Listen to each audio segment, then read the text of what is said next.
Hello everybody, Yom Tov. It's Thursday, I know it's a day late, but what can you do? By the way, do you like the nails and what have you? And do you think the whole sort of I think I've come on here today as like some overblown pixie or elf or leprechaun, or I'm not quite sure what I am today, but it's only going to sort of go into the whole folk tales ambiance. At least I think that's what I'm going for. I don't know. You know, the thing is, I love colour, as you'll have gathered. I do like colour. And I'm not really into pastels, if I can get away with that. I like strong colours, like this green. And, you know, I like pink and purple and of course black's like the culmination of everything as white is. But it's weird because I do like playing with colour with my eyeshadow, and I'm getting more and more adventurous as I get older. And of course, my friend Angie of 4F Beauty has really given me the confidence to play with colour with my eyes. So, you know, I think I've done a look today that she would probably like. So I'm going to ask her what she thinks of it. Because I do follow all her tutorials and I try and remember the things that she sort of inadvertently taught me. So anyway, I hope you like the look. I'm going to admit something to you. I wouldn't go out looking this heavily made up. I'd take at least half the eyeshadow off, because the last thing I want to be called is mutton dressed up as lamb. That's the last thing I want. So I can just pretend in my own fantasy world when I'm in the house that I'm sort of like super glam and what have you. And I think, if anything, at times like this, when we are all going through this particular ordeal, let's put it that way, because I can't say certain words because the video will just get wiped. And can I please ask that nobody mentions the words in the comments? Nothing to do with anything to do with Shane Dawson, if you get my meaning. So, yeah. So I'm living my own particular fantasy right now. Anyway, today I am bringing you stories from Scotland, which is only 60 miles away from where I live. So I'm quite near to the borders. I'm actually only 30 miles away from Glamis Castle, where they filmed Harry Potter. So, and I have been to Glamis Castle. It's okay, you know. I think there's a photograph of me straddling one of the cannons from years ago, I think. But that was obviously when I could walk around and stuff like that. So anyway, today I'm going to bring you 2 or 3 folk tales, urban legends, and generally legends and stories. One involves the story of the Ghillie Dhu, which is a forest fairy. One of them involves the I can't remember what you call it now. It's the legendary washerwoman. I can't remember the Gaelic, how to pronounce the Gaelic for her name, but she's known as the washerwoman. And also the legend of Glamis Castle, which Queen Elizabeth, the Queen Mother, was born there. And her daughter, Princess Margaret, our present Queen's sister, she was born there. So it's the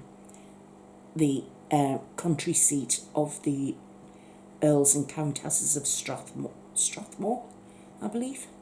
So I'm going to be telling you a little bit about Glamis Castle, about the Ghillie Dhu, and the infamous washerwoman, and also linking the Scottish Baobhan Sith which is the Scottish cousin of the Irish Banshee. They're very much not exactly one and the same. Their stories are similar, except the Scottish one. If you look at it, and if you don't know the Gaelic, it looks like Baobhan Sith, but the way to pronounce it properly is Baobhan Sith. So it's very much like the Banshee. So without further ado, I'll begin. So please sit comfortably and relax, and just, if you've got a cup of tea handy, just sit and enjoy these wee stories from across the border into Scotland. I did grow up in Glasgow, by the way. I'm half Scottish. I still remember some of the accent anyway. But I'm not going to read the stories in a Scottish accent. Don't worry. I'm not going to do that to you. Okay. So I'm going to start off with Glamis Castle. And I hope you enjoy it. Well, Glamis Castle is known as one of the most haunted castles in Scotland. And certainly in Britain. And it's got tons of stories and legends attached to it. It's the historic seat of the Bowes-Line family. They are the Earls and Countesses of Strathmore. So there are legends and folklore attached to it. Now, according to legend, the castle is haunted as due to an ancient curse brought on the family by Sir John Lyon, who removed an ancestral chalice from their seat at Fort Teviot, where it was supposed to stay there forever. The castle is also mentioned in Shakespeare's Scottish play, Macbeth. And the murder of King Malcolm II is supposed to have taken place in Glamis Castle. Now, the most resounding piece of folklore is the story of a secret room somewhere within the walls that hides a dreadful secret. At one time, a towel is said to have been hung from every window in the castle, but from outside, a window without a towel was visible, suggesting a hidden room. The secret room has many tales to its origin. The most popular is that it holds a monster. In 1821, the first son of the 11th Earl is said to have been born horribly malformed. To hide this fact, the story was circulated that the boy had died, and the infant was locked up in a secret room within the castle. The malformed boy survived, and in time, a second son was born, who was told of his older brother when he came of age. In some stories, the boy grows to become incredibly strong and lives for over 100 years. The secret of the hidden room had to be passed down to each heir on their 21st birthday. The Mad Earl's Walk on the castle ramparts is said by some to have been the place where the malformed Earl exercised. And there's also a suggestion that a workman accidentally broke through a wall while making alterations to the castle, revealing a passage into the secret room. He was given a large sum of money to leave the country and to keep his silence. In other tales, the room holds the bodies of men who are enemies of the family, walled up and starved to death. One of the most prolific tales of the castle was Earl Beardy, a Lord Crawford, who was a cruel and indulgent man. One of the tales most commonly told about him is the loss of his soul to the devil while playing cards. One Sunday, Earl Beardy was guesting at the castle. After a heavy drinking session with the Earl of Glamis, he returned to his room in a drunken rage, shouting for a partner to play him cards. Nobody wanted to play on the Sabbath, and finally he raged that he would play with the devil himself. Inevitably there was a knock at the door, and a tall man in dark clothes came into the castle and asked if Earl Beardy still required a new partner. The Earl agreed. They went away to a room in the castle, slammed the door shut, and started to play cards. The castle was rocked with the swearing and shouting from the room, and one of the servants, giving into curiosity, peeped in through the keyhole. A bright beam of light blasted through and blinded the servant in one eye. The Earl burst from the room and rounded on the servant for spying on him, and when he returned to the room, the stranger, who was the devil, had disappeared along with the Earl's soul, lost in the card game. The Earl is said to play cards with the stranger in a walled-up room with another slant to "There's a hidden room within the castle." So that is a little bit about Glamis Castle, and you may want to look it up yourself. You spell it Glamis, but you pronounce it Glamis. So it's very, very interesting and very historic. So I think you might like that if you went there. Now here's the story of Jessie McCrae and the Ghillie Dhu. Right, the Ghillie Dhu is a dark-haired tree sprite that lives in woods or thickets with a preference for birch. Scotland's forests were once heavily populated by these fairies, but they are now rare and confined to the Gaelloch and Loch Druin. They are shy creatures and dress in foliage and mosses to camouflage themselves from the human eye, although they do love the company of children, as evidenced in the story of Jessie McCrae and the Ghillie Dhu. There was once a fairy who lived in a wood in the Gaelloch in Rossshire. He was called the Ghillie Dhu, which means dark servant, because he had dark hair and dark eyes. His clothes were made of leaves and spun moss, and nobody feared him, for he never did anyone any harm. One day a little girl, whose name was Jessie McCrae, was walking through the wood and lost her way. It was a summer's day and the air was warm and bright, so Jessie didn't worry. But as twilight fell, she began to grow afraid, and she started to run home. Try as she might, she couldn't find her way out of the wood.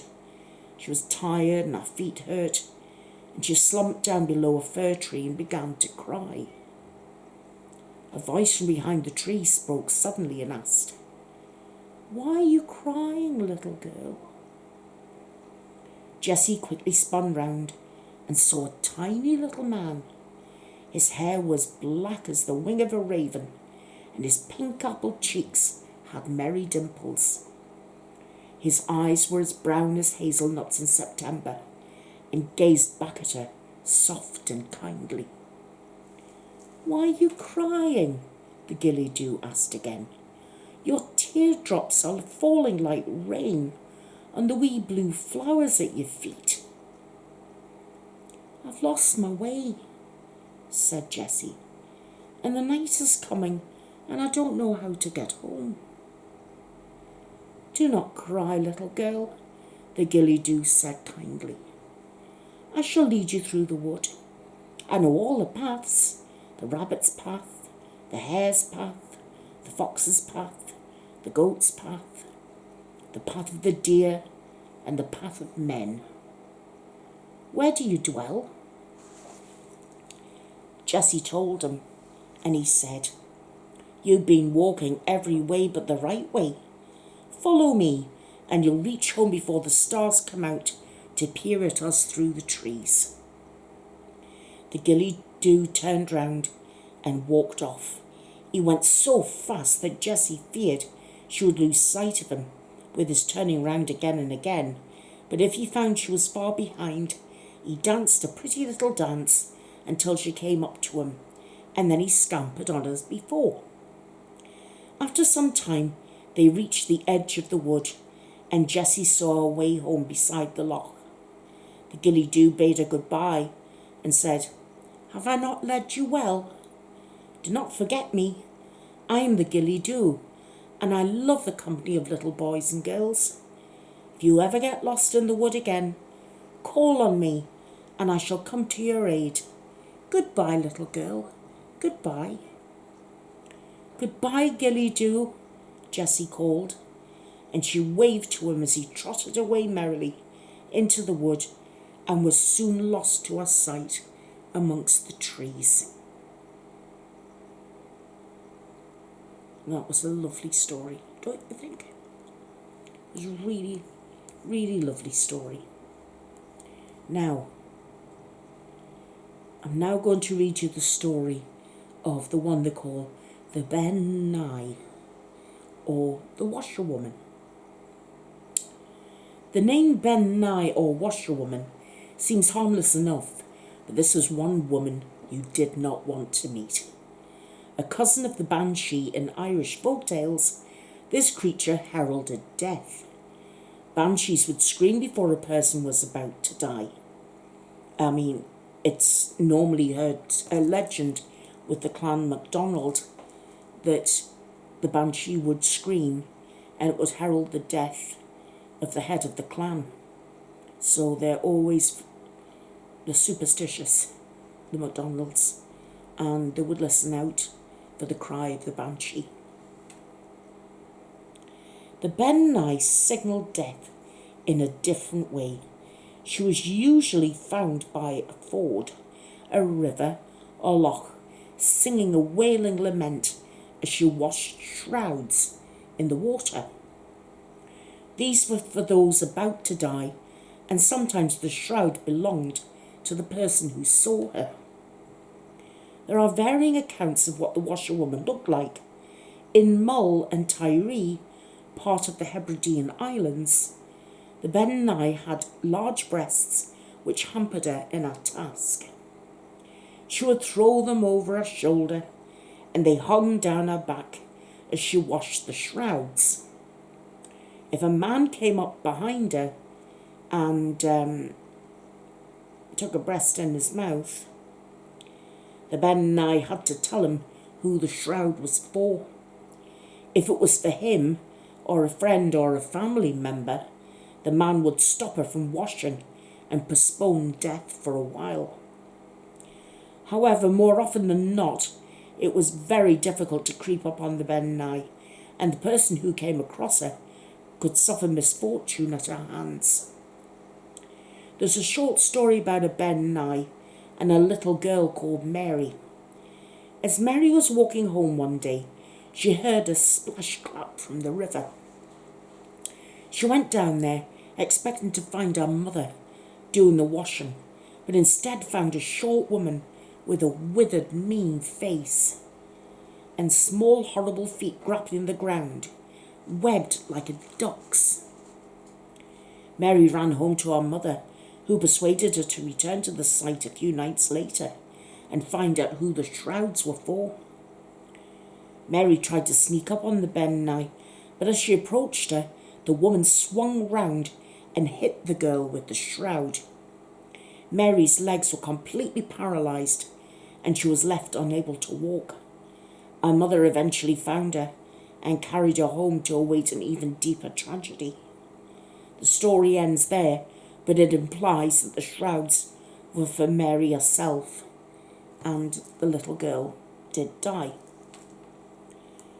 Now, there's nothing to suggest that the Ben Nye caused the death of the person whose shroud she washed. Like the banshee or Cannag, she was merely the messenger. Still, people feared to come across her and usually kept walking if they heard unusual sounds coming from the nearby waters. So, there are literally hundreds of Scottish legends of different things, and we would literally be here all day if I tried to read them all to you. But we don't really have the time, unfortunately.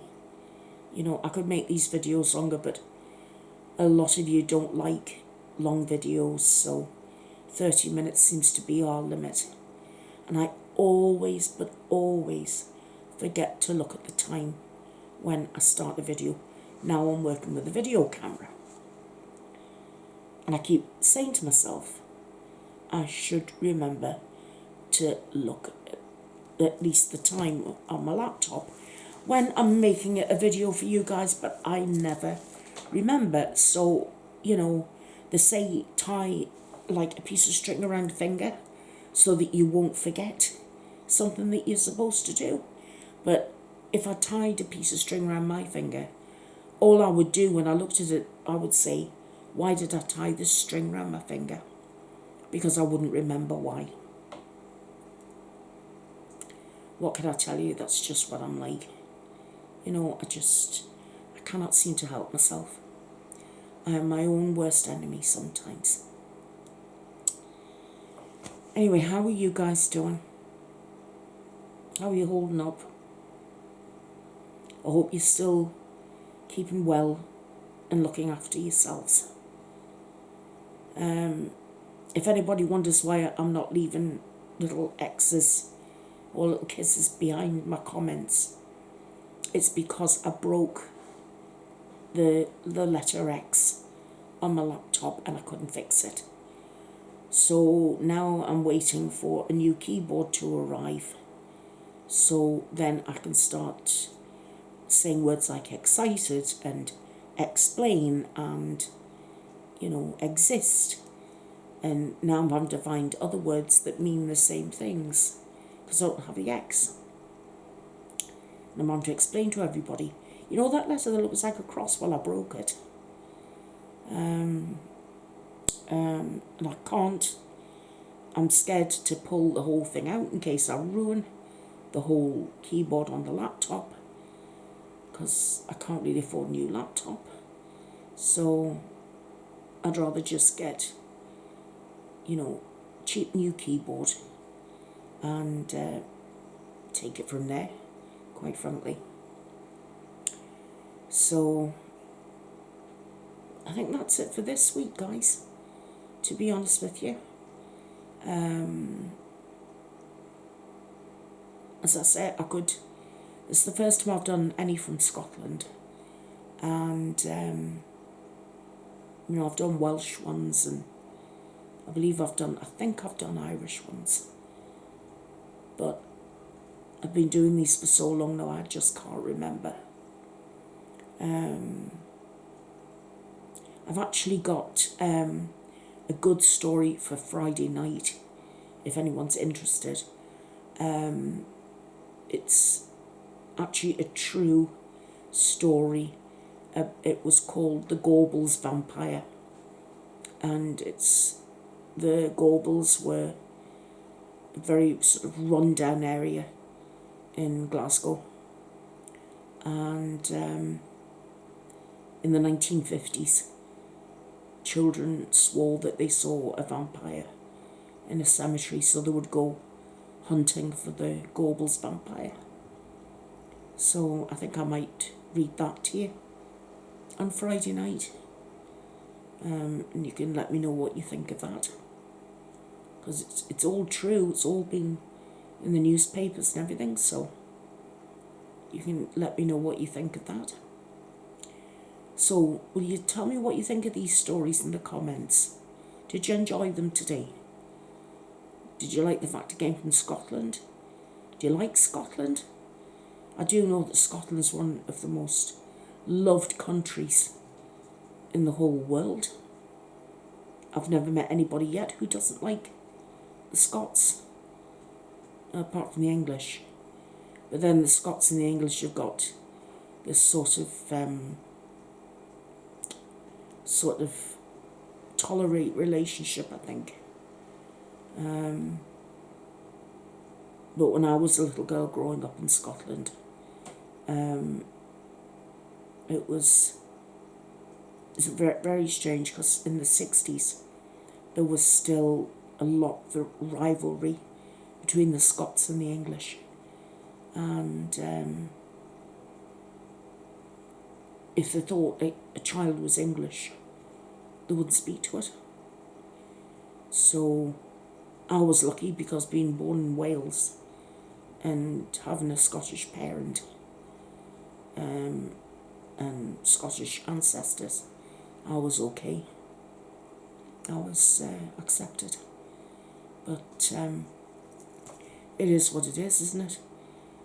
These old feuds and what have you, I know they go back into the clouds of history, but for some, they're just as potent as they were all those centuries ago, you know. But anyway, that's for another time. So I do hope that you have enjoyed today's stories, and I hope they've distracted you a wee bit from what's going on in the world today, just for a short while, just something else to think about. Well, if you can hear that, that's the ice cream van coming around. If it goes anywhere near here, it's deafening. Anyway, I do hope the stories have sort of like distracted you a little bit, and I do hope that you've enjoyed them. Next week, of course, we're back to our true crime. So unless anybody's got any suggestions, I'll just find something myself and present you with what I found. But as always, if you have any suggestions, any requests, anything like that, please let me know. Okay? And I'll do what I can. In the meantime, please enjoy the rest of your day, morning, afternoon, evening, wherever you are in the world. And I will see you again very, very soon. Please stay safe, take care, and remember that I do love you. I do think about you, and I do worry about you. And it's genuine because I do. Okay? And as soon as I've got some news about when we're going to hold our next live stream, I will let you know as soon as I possibly can. Either via video or on Twitter. Probably both. I'll do both and let you know when the next live's going to be. Okay, guys? Take care. See you soon. Love you. Bye for now. Bye-bye.